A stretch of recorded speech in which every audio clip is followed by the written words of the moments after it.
This is Justin Domino, and you are listening to the Stand Firm podcast, where we're talking about all things faith, Bible, and culture, and how to stand firm in a world that makes it difficult to do so. Let's dive in together.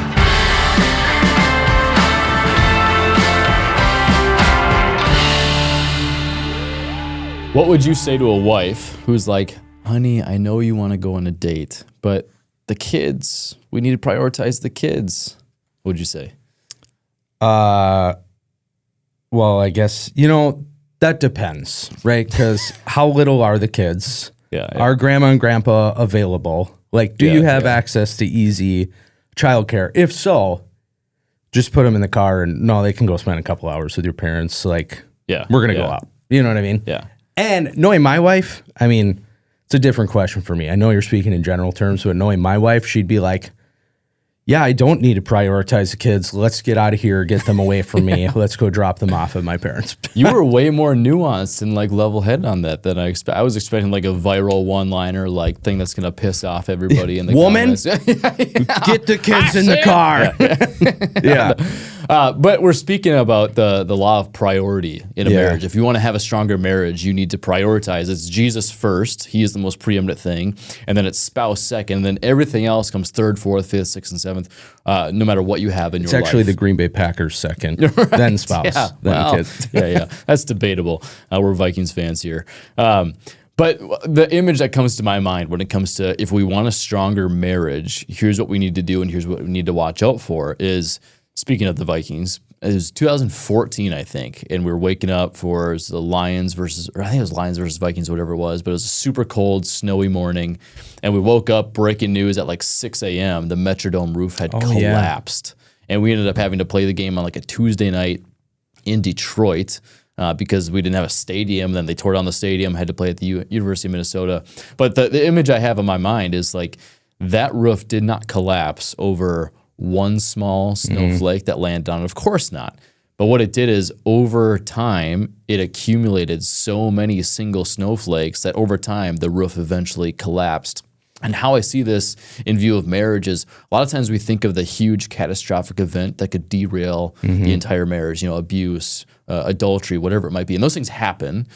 But there's also these slow cracks in the foundation. Yeah, cracks in the foundation, these slow accumulating snowflakes or these slow leaks that are happening over here that we might not even be paying attention to. We might know that they're there or we don't know that they're there, but we're not paying attention to them. And what I think is happening in some of our marriages is that if we prioritize kids above our spouse or work above our spouse or family and friends above our spouse, we're actually causing a crack in the foundation. Those things are good. Work, kids, family, all these things are good, but there's a crack in the foundation. We need to reorder the priority to Jesus first, spouse second, then everything else comes third, fourth, and fifth. And I think when we get these out of priority, when we get these out of order, that's when we have a lot of issues and problems. So speaking in generalities, let's speak to the mom side and the dad side. And I opened up with you, hey, what would you say to a mom? Husbands do this all the time. Men do this all the time, especially when it comes to work. But what would you say to a man today who's been prioritizing work, especially under the guise of I need to provide over their spouse?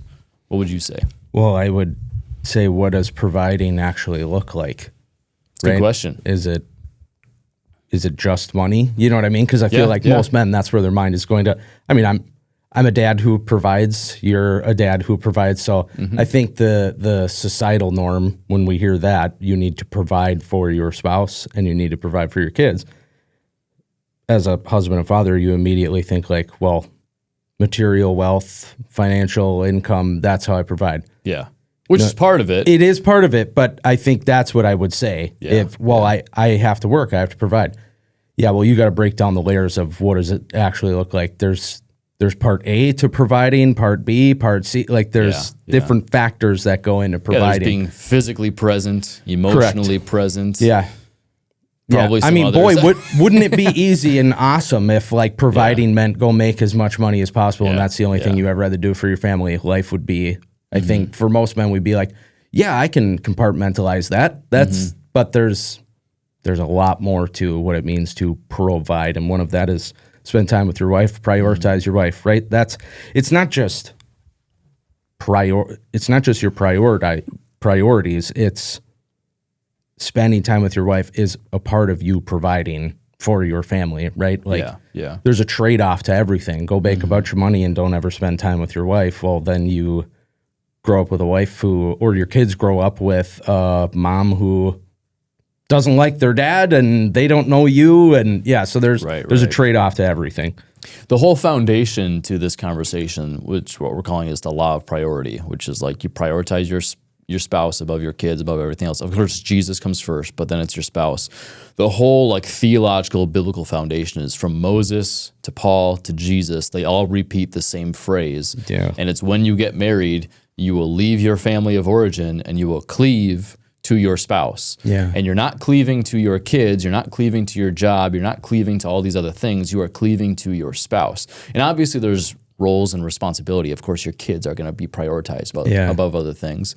But the whole teaching, the foundation of marriage is that you're prioritizing Jesus first, but then biblically speaking, the design for marriage is that you are actually leaving your family of origin and you are cleaving to your spouse. And that is a crucial, I think, mental, theological, but also practical step that you have to take in your marriage, and understanding that if I don't prioritize my marriage or my spouse first above like work, kids, and other things, eventually that foundation is going to crack. You know, one of the things that I've seen, and this happens, I think, in older couple. And when I say older, I don't mean old, but like if you're in your 50s, 60s, or 70s, and you're in that retirement stage or like the empty nesting stage, if you've been prioritizing your kids, and all of a sudden they all move out of the house, and you look at your spouse like, what are we supposed to do now? What do we talk about? Yeah.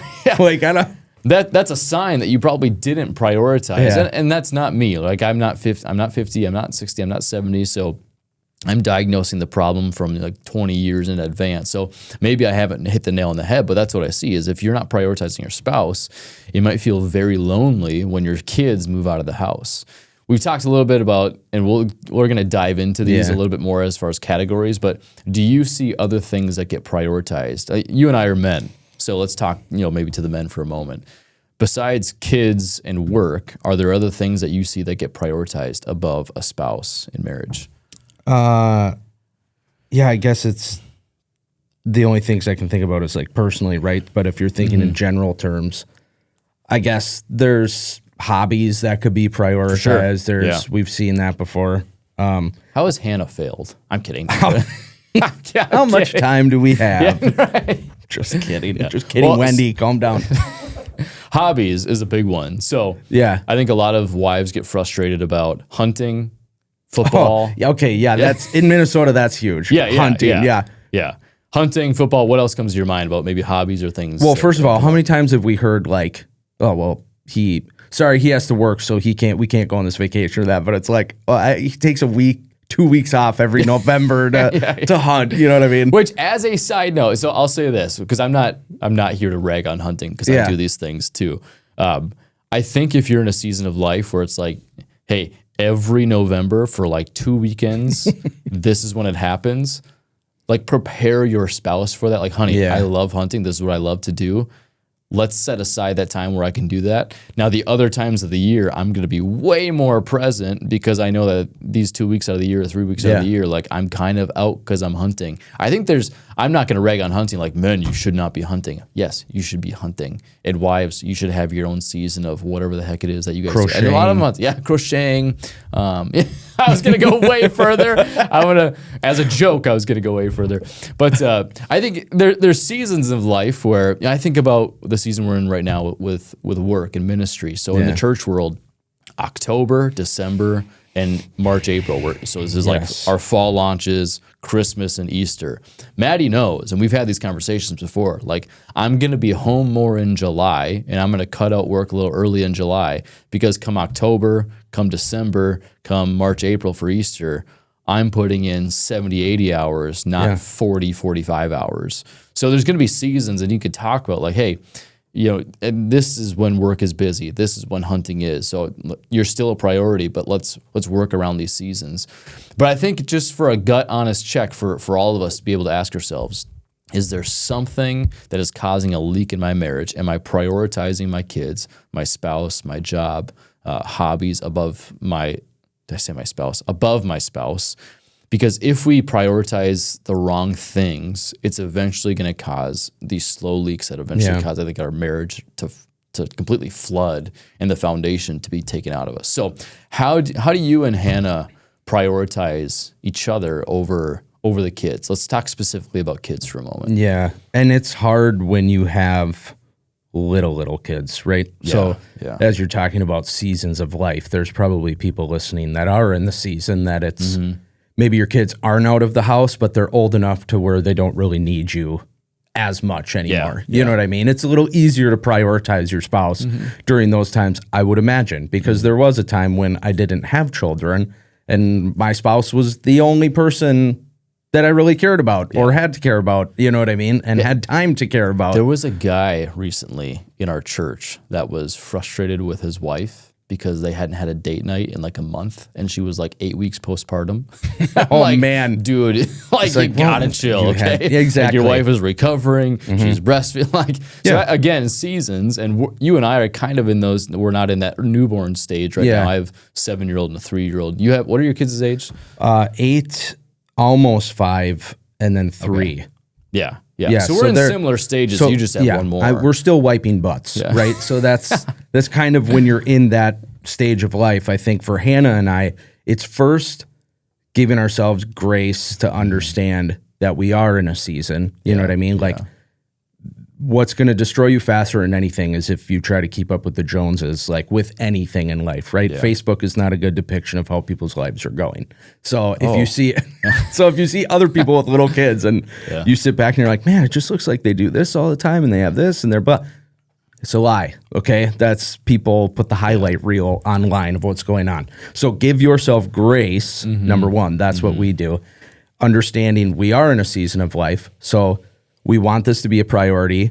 Let's make the time that we can, understanding that as this time goes on, as these kids get older, we will be able to invest more into each other, right? So I think the biggest thing is like upfront understanding that there are seasons of life, you know what I mean? And doing what you can within the current season that you're in. So on that note, within the current season, what are ways that we can practically put our spouse above our kids? Because that's for sure going to happen. Like there are times where it's like, hey, this week we've barely talked. But what are the little things that I can do? And I'm going to say this not to like toot my own horn, but because in preparation for my sermon, I'm like, I got to do a better job of this. Like newsflash for people. Like when I preach sermons, sometimes like I'm not even good at this and I got to figure this out. So one thing or a couple of things I did last week for Maddie is I went to the store. Like we were busy all week.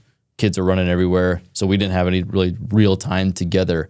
But there was a couple times where it's like I went to the store and I got her something that she wanted, but she didn't ask for. I was texting her more often, like, how's your day going? Trying to do these little things that remind her, like, hey, I'm thinking about you. I'm trying to do these nice things. Now, again, I'm not saying that, like, I'm the perfect husband, so I'm always the example, because I'm not by any means. But even in these busy seasons of life, I think we need to ask ourselves, how do we do small things to remind our spouse that they are, number 2, only behind God? What are some of the maybe things that you have done that are have been done well, or maybe key lessons that maybe you have learned, or maybe even some things that like Hannah does this really well when we're in busy seasons of life? How do you feel prioritized? Man, okay, this is going to sound super just like rehearsed and cliche, but it's just the honest truth of at least where we're at is I have found that when you're talking about the order where it's first Jesus and then your spouse, like I have found that I can't do well with Hannah if I don't like start my day with Jesus, right? So that's why I do it too, is because like the only way I'm going to be somewhat of a good husband today is if I do this first, right? Yeah, I have to build up my faith so that I can bless my wife and my kids. Yeah, so that's like number 1, obviously. But number 2, not just for me, but for any guy, is if you're trying to prioritize, if it is time with your spouse, well, you have to take a inventory of where does your time go. And I think one of the big ones, just practically speaking, is husbands and fathers, like, do you bring your cell phone with you when you go to sit on a toilet? How many minutes per day do you burn possibly doom scrolling on a toilet. I just calculated. For me, it's an hour and 17 minutes. I'm kidding. But I bet for some people it actually is, though. You know what I mean? When he's producing this, we're like, where are we going with this? But it's true, though. You know what I mean? If you take an inventory of your time, like something isn't going to become a priority unless you mentally make it a priority. So you have to first understand that, okay, if we have an order, it's Jesus and then it is my wife. Well, before you get to anything else, start figuring out where you can cut to give to that second priority. You know what I mean? Yeah, for sure.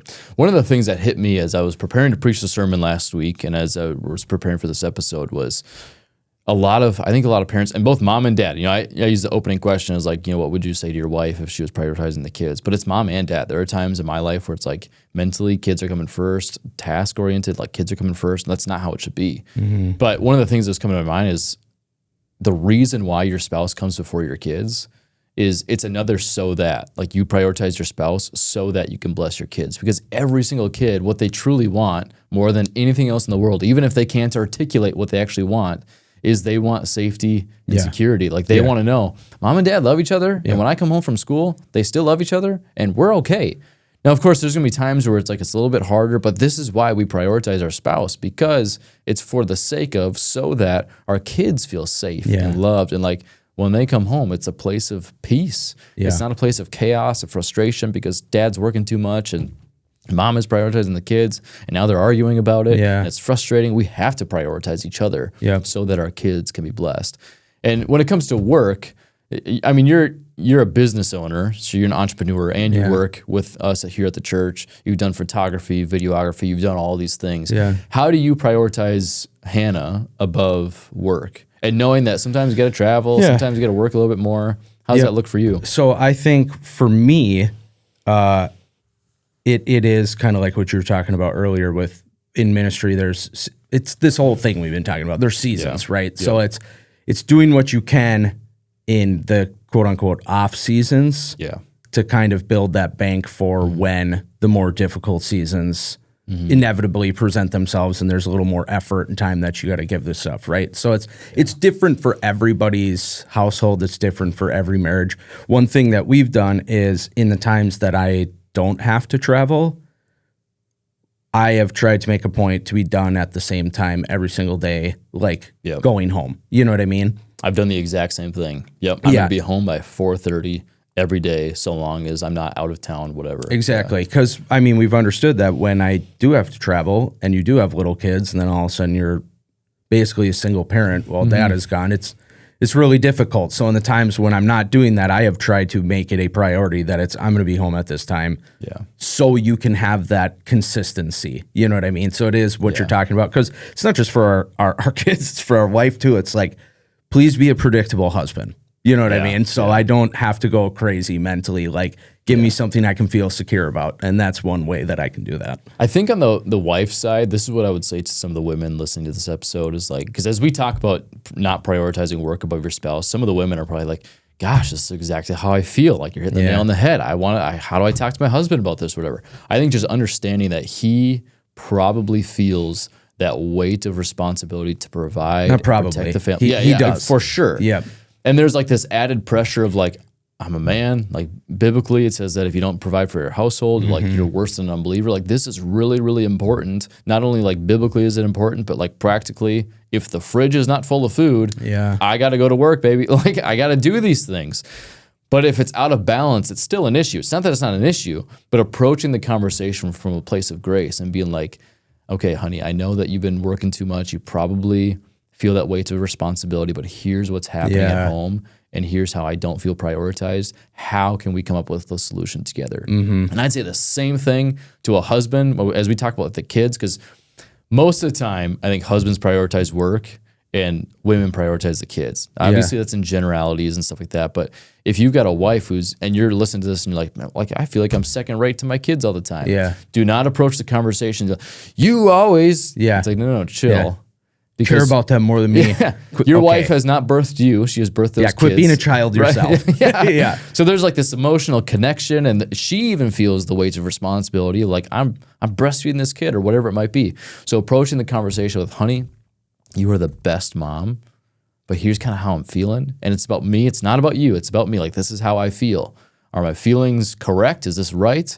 And if they are, how can we kind of reprioritize some things? Yeah. I think having the honest but truthful and graceful conversation is crucial to reordering these priorities without upsetting the whole apple cart, and now you hate each other and you're frustrated. I mean, shocking that effective communication is a solid plan for getting ahead in marriage. You know, something that every man is A+ at too. Yeah. So no, that's sarcasm. We're not. Well, we speak a different language, right? Yeah. Like women speak a different language than men. Men speak a different language than women. So that is a big part of it too. It's prioritizing your spouse, is learning how to communicate with them. So, but the reason we call these things like leaks, and in the sermon I use this example of like I'm always worrying about the big catastrophic thing that can happen, like a frozen or burst pipe in the house. Yeah. And yet for 2 years I've had this leaking faucet in my bathroom sink downstairs that I just put a cup underneath. I'm like, it's good to go.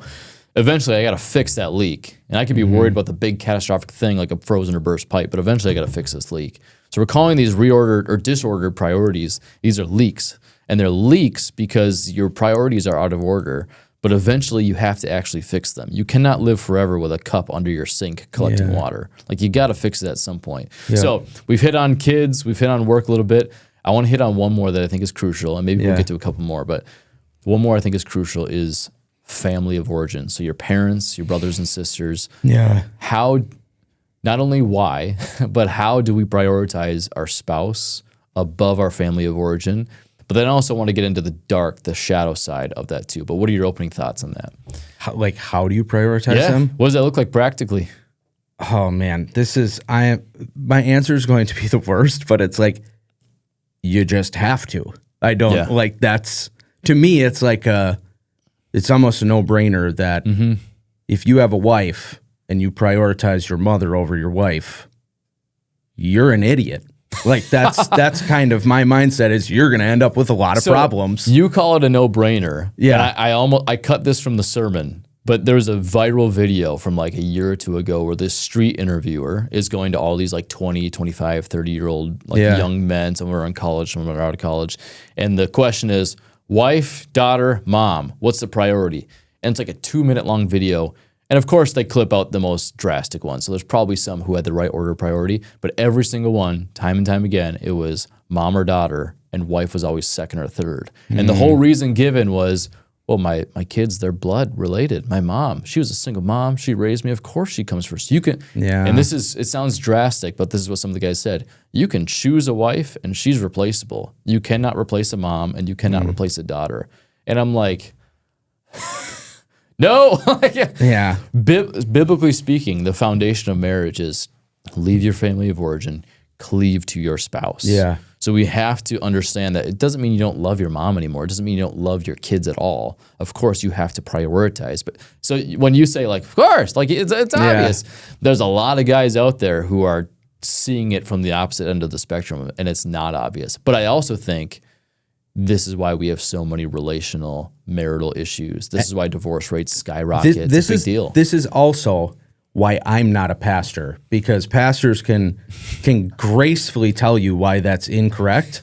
And I look at you and say, you're an idiot. Yeah. That's not the way you should be living. Yeah. So, I'll try that on Sunday. I'll call people idiots, but we'll see how that goes.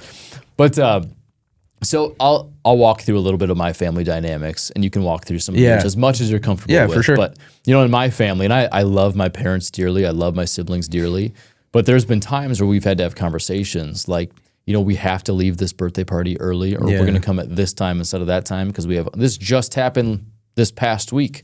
It was my grandma's who's passed away. It was her heavenly birthday, and we celebrate it every year. Maddie had her senior night for volleyball, so she's getting honored. The seniors are getting honors, this whole thing. And we had dinner at the same time as my grandma's heavenly birthday, or at the same time as the volleyball game. So I told my mom, we're actually going to come a little bit early so we can make it, or we're going to leave dinner early so I can get to Maddie's thing and be able to honor her, celebrate her. We're going to do both, but I prioritize, I'm not missing Maddie's thing, so I'm going to adjust what I can do for this family party. And there's going to be times where it's if it's a funeral, skip the date night and go to the funeral. If your mom is dying, skip whatever it is that you're doing and be with your mom, and hopefully your spouse supports that. But what I had to do, Maddie comes first, and I want to make sure she's honored and celebrated. So I'm going to adjust what I do with my family of origin because that's what I think it means to leave your family of origin and cleave to your spouse. It's a priority thing. How has this looked like for you guys in your life? Leaving and cleaving?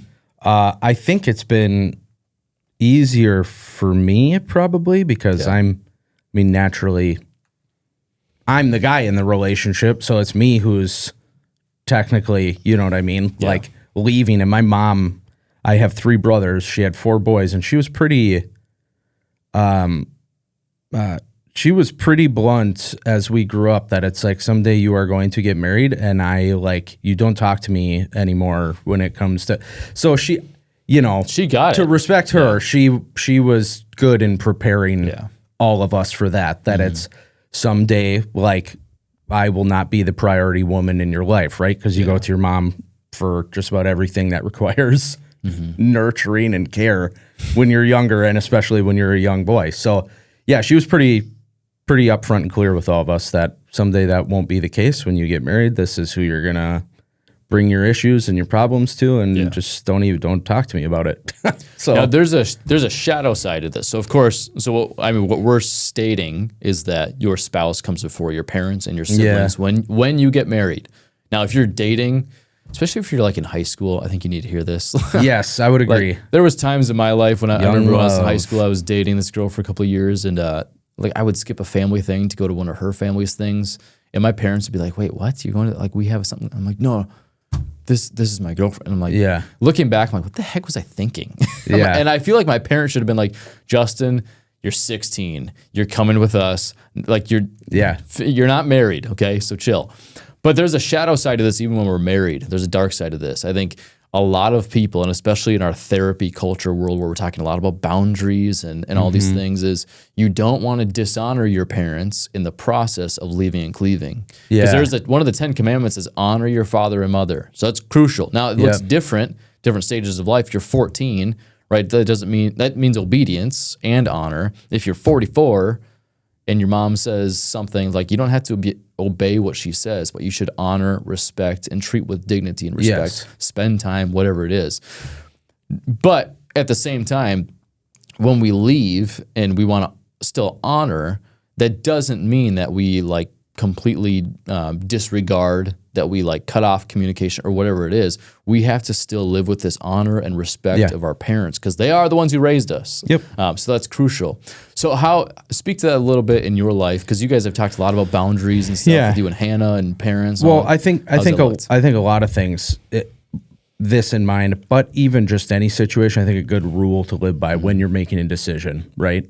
With your spouse, like, are we going to do this? Are we going to go do this? Are we going to blah, blah, blah? How are we going to how are we going to communicate this? I think the first thing you should always ask yourself is, why are we doing something? Because to me, why you're doing something is always going to be infinitely more important than what it is that you're doing. And that just comes back to where's your heart, right? Like, you can choose to go against, if I'm in my 30s and I'm married, my wife and I can choose to go against something that our parents might prefer and want. And it's not disrespecting them if it's coming from a place of, hey, this is what's best for our marriage. This is what's best for our household. Things can be communicated respectfully. They can, you know what I mean? It's take the classic Christmas morning, and we typically go over to grandma and grandpa's. Okay. If it's complete chaos in your house between you and your wife and your small children, and it's all centered around like, well, my mom gets upset if we're not here by, 10:30 a.m. And now I'm yelling at my kids about it, and I'm yelling at my wife about it because, well, why are you getting so big? You know what I mean? Is it because you, like, internally you're prioritizing your mother's time frame and time schedule when it's in that moment? Look at the situation. You know what I mean? How much damage are you doing where it's okay to be like, you know what, Mom, like, we know what works for our family. We've done the chaotic morning, and we have just found that it's not good for our home mentally. You know what I mean? So it's like, I know you like getting together at 10:30. We like waking up and just having a breezy morning. We'll be over by noon. You know what I mean? My parents have this thing, which is so funny to me. So they have this idea that we all sleep underneath the Christmas tree on Christmas Eve. Nice. We've done this like twice in our, like when I was a kid, we rarely ever did this. And even when we did, like by 10:30, my dad was going upstairs to his bed. My mom would follow him an hour later. Like they did not want to sleep under the actual tree, like with us. But even into our marriage, my mom has been like, hey, we were all thinking we're going to sleep around the tree. Like the Katzenbergers are coming, the Hartons are coming. What do you get? I'm like, no. Yeah. And that's like me personally. Like if your family does this and you want to do this, you're going to break. Like, I'm not saying don't do that. But for me, I'm like, absolutely not. I'm sleeping in my bed. That's weird. But I don't say that to my mom. I'm not like, Mom, that's ridiculous. And I'm like, no, we got to sleep in our own beds. We want our kids to go to bed at a decent time. We're going to be there in the morning. It's like honoring, but also like, we don't do that anymore. But what you're saying is how you communicate makes a really big deal of like, are you honoring or not? And it can add issues or it can resolve issues. How you communicate is crucial. But at the end of the day, what we're supposed to do, whether it's kids or our family of origin, it has to be our spouse first. Now, there's another one that I want to get to a little bit, and I'm curious if you guys have experienced this in your marriage. I think a lot of people have in their marriages, so I want to hit on this. Didn't touch on it in the sermon for the sake of time, but technology. How does technology get reordered into a priority above your spouse?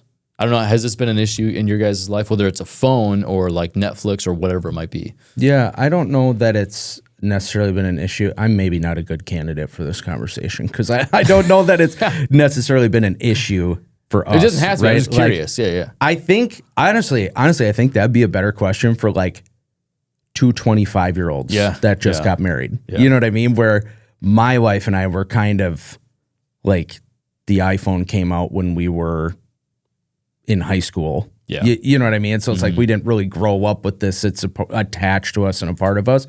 But yeah, we do live in a technology-driven world. We have found ways to kind of make it a part of time we share together. You know what I mean? So it's not so much the phones, but it's my wife's like a huge quality time person. And to her, she could not talk to me for days, but if I just sit next to her and watch a whole series of TV, she's like, oh my gosh, like I'm so connected to you because we just sat here and we watched TV forever. Yeah. You know what I mean? So that's what I hear you saying is, so instead of bringing your phone into the bathroom and just doing nothing on your phone, you FaceTime your wife while you're in the bathroom. Yeah, there you go. That's how it connects you guys. We don't even talk. She just sits in the other room, watches TV, and I just sit on face. No, I think I guess that's not something we've really had a conversation about, like, hey, we need to be mindful of this. I think if you're noticing that it's kind of a problem where you're a little more driven to your phone than you are your spouse, like I'd maybe check that. I guess I don't have the best advice for it because it's not something I've personally struggled with. Well, and I'm glad you don't have to struggle with it. I think it's a good thing. I think a lot of couples find themselves like getting into bed. First thing they do is they roll over and face away from each other and they scroll rather than like facing towards each other and like talking before you go to bed. Or like when you get home for family dinner, it's like phones are on the table and you're scrolling and you're also eating and nobody's talking to each other, but you're sitting there scrolling. I think it might not be a problem in your family and it's not a huge problem in my family either. That does happen though. Like what you just specifically brought up where there are the nights where it's you grab your phone, you're just looking at stuff, right? Yeah. I think this is where the way you prioritize your spouse over that is, have you checked in with them that day prior to that? You know what I mean? If you guys haven't had a conversation yet and you've been changing diapers all day and you're running around doing this and she's overstimulated because she's had 10 kids hanging off of her and you're tired because you've had 15 meetings you say suck it up and keep scrolling. That are difficult. You know what I mean? And you haven't had a chance to have a conversation. Well, I would maybe, as you lay down in bed, have the conversation that you should have had earlier in the day, or now this is the time before you grab your phone, right? So I think you have to kind of discern where you guys are at. So we have grabbed the phone, and this is how I've decompressed sometimes while you and I lay in bed together, but we're always kind of in a place of like, well, are you good? Like, do we need to sit and talk? Like, is there something we need to talk out right now? Are you super stressed? Are you know what I mean? So just make sure your spouse is heard and taken care of before you sit and scroll. Yeah. So we've identified some of the leaks and some of the problems and some of the things that are good, but we can reprioritize or that are out of order as far as order priorities. So let's get to like the solution. Here's what we need to do. And I especially want to talk, both of us we're men, we're husbands. So I especially want to talk to the men, and we can probably talk and give a couple of examples for the women. But if you're a man and you feel like some things are out of priority in your life, whether it's work, kids, but you need to start prioritizing your spouse, your wife, second only behind God more often. What are some of like the quick, easy things like, hey, like if you're a husband, you should be doing this, or like here's some of the things that I've done in my marriage, and here's what's working, here's what's not working. How have you prioritized Hannah? What does that look like practically? Like, are you sending her texts throughout the day? Are you saying, hey, date night every other Friday?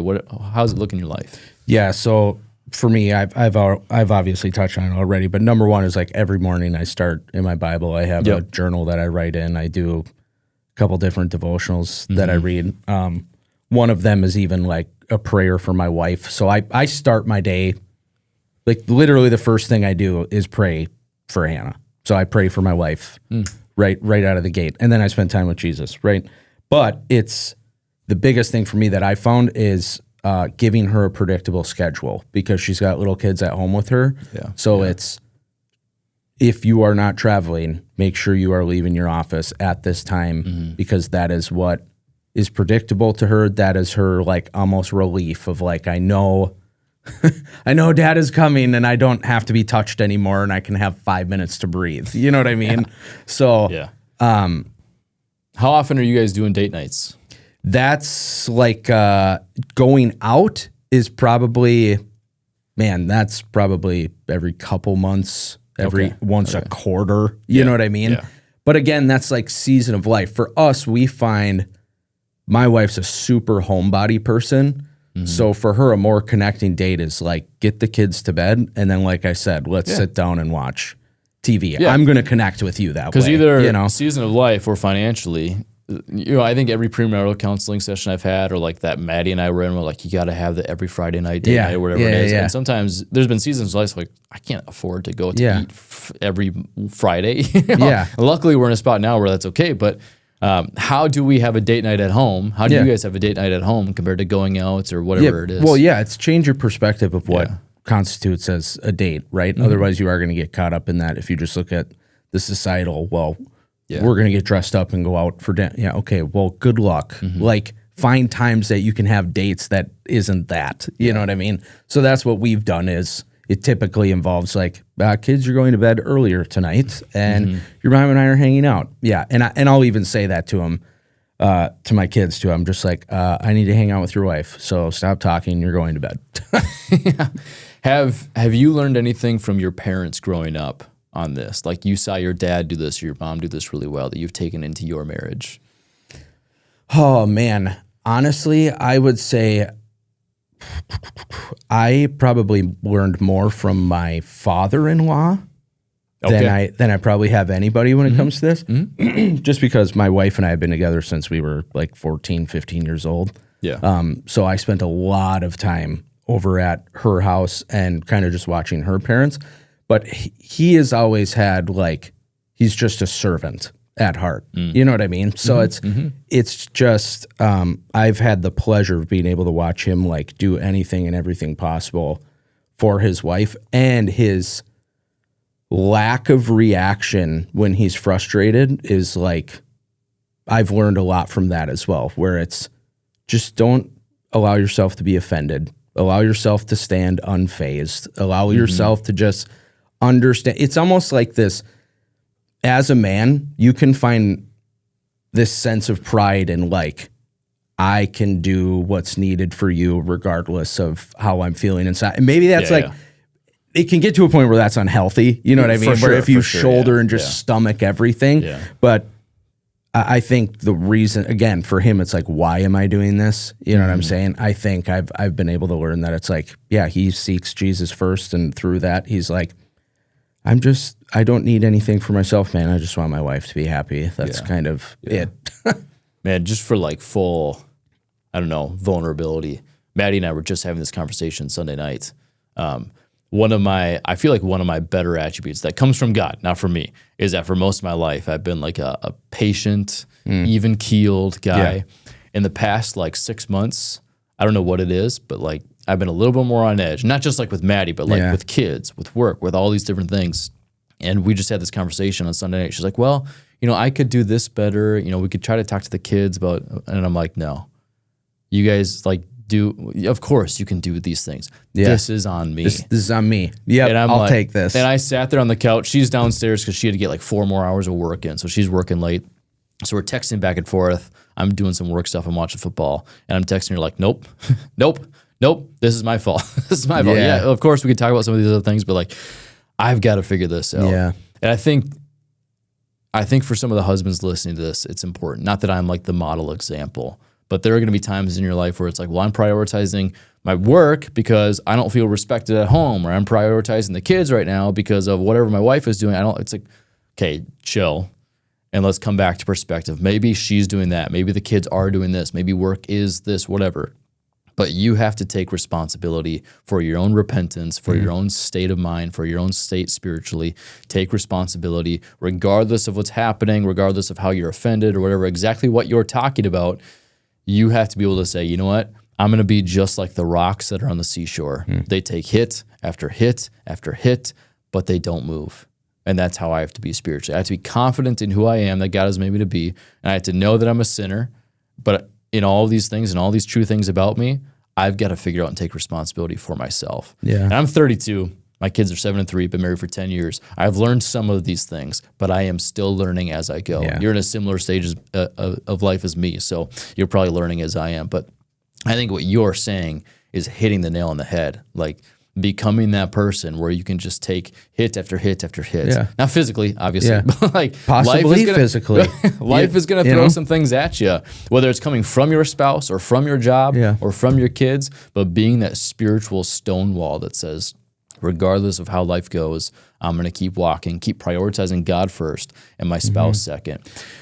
Yeah, well, it comes back to, and I mean, this is on a deeper, more intense level, but it comes back to, if you're talking about prioritizing your wife, well, as husbands, how are we called to love and prioritize our wife? Well, it's sacrificially, right? So if you're talking about you want to be unoffended and you want to take the hits, like no husband is ever going to be Jesus himself, but love your wife as Christ loved the church. Yeah. I mean, he was beaten and spit on and stabbed and whipped and nailed to a cross. You know what I mean? And during all of that, he still looked at everybody around him with grace and love and peace and patient words. And so you want to model? Well, there you go. Model the way you love your wife based off of that, right? You took the words right out of my mouth, because that's exactly where I was taking the conversation next was,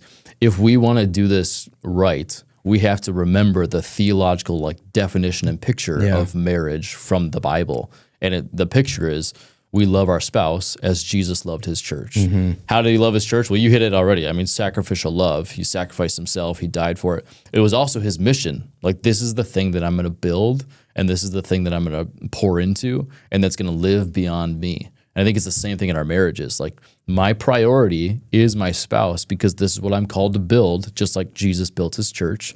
This is what I'm called to prioritize, because it's going to live beyond us. Like, even when Maddie and I pass away, when my kids get older and we're dead and gone and they have kids and their kids have kids, I want our marriage to be like, we're all healthy and thriving and married because we remember Maddie and Justin being that example of prioritizing God first, prioritizing each other second, and everything else was rightly prioritized, and they were strong and healthy, and now we have an example to listen to.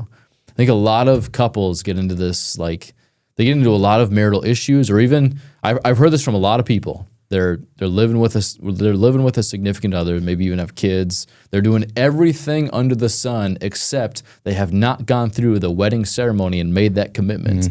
And the reason why is because they grew up in a home that was unstable, multiple divorces, whatever it might be. They have zero example of what a healthy marriage looks like. And so they're like, well, I'm not going to get married. I'm not going to do this because all I have is the example of divorce. So I don't want to make that commitment. And I would just say to that person, you can change the trajectory of your family through the power of God at work in your life. I've been saying it in our Stronger Marriage series, but do not underestimate the power of God at work in your life and in your marriage or in your relationship. You can change it because of the power of God.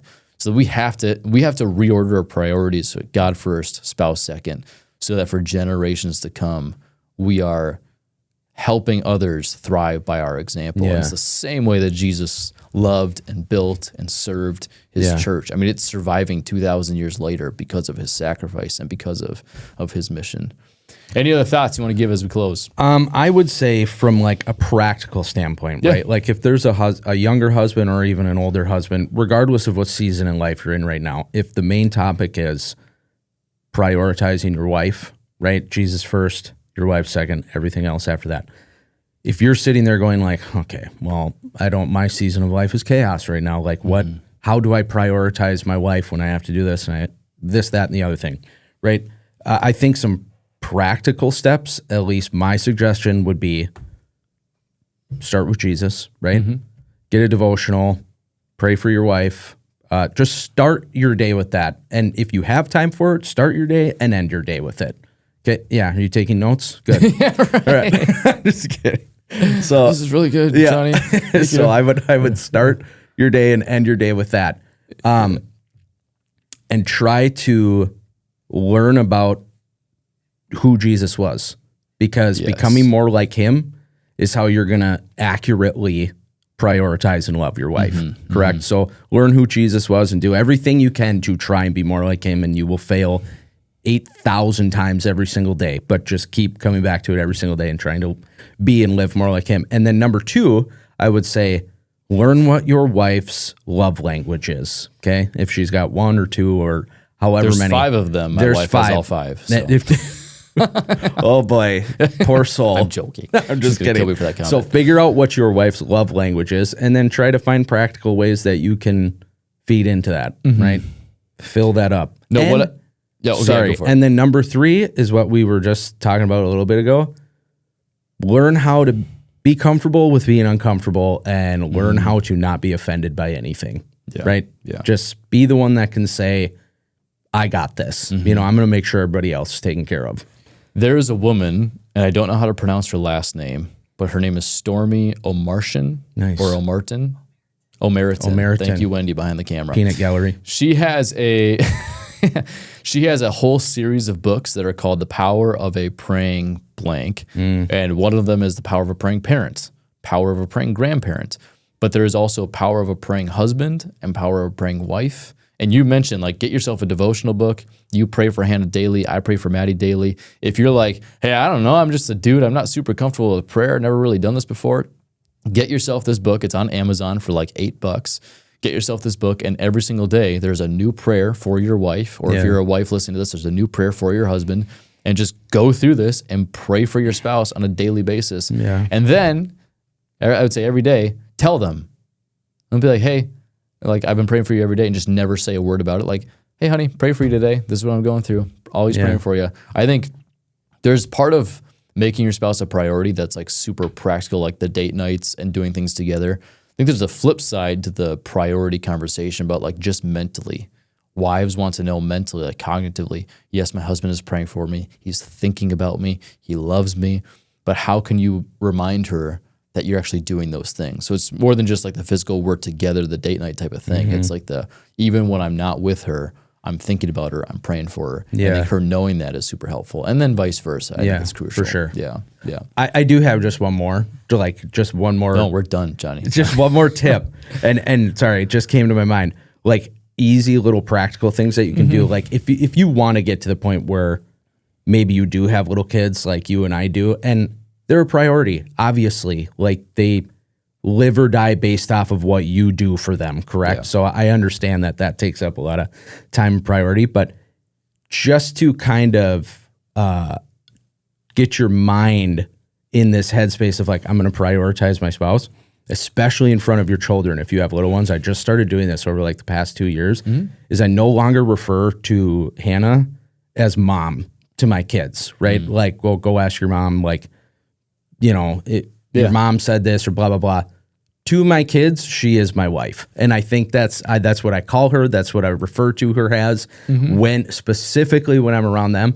And it's cool. Like over the past couple of years now, it's almost like rewired my brain that it's like I have little kids, and not only is it working on me, I know it's working on them too, that it's like mom means more than you do, right? Like because she's my wife. So it's either I'm talking to my wife, or don't talk to my wife like that, or don't, if my youngest throws something at his mom, it's like, you better not hurt my wife. That's good. It's funny to kind of see, especially my oldest, to see the switch in her eyes where it's like, she can tell that I'm lower on the totem pole here, the way that he speaks about mom. So it's just changing your language too. Without rehashing the whole kid topic, because we've already done that, but what you said and how Nora's responding, it kind of sounds like aggressive. Yeah. Like, really? You call mom like your wife, and like I'm lower on the totem pole, as the 7-year-old kid in your family. And it's like, yeah, you are. But she also, at the end of the day, she will love and appreciate that, because what she needs, again, is safety and security. That's what our kids need. Yep. Thank you, Johnny. Yeah. Loved your thoughts. No doubt. Thank you.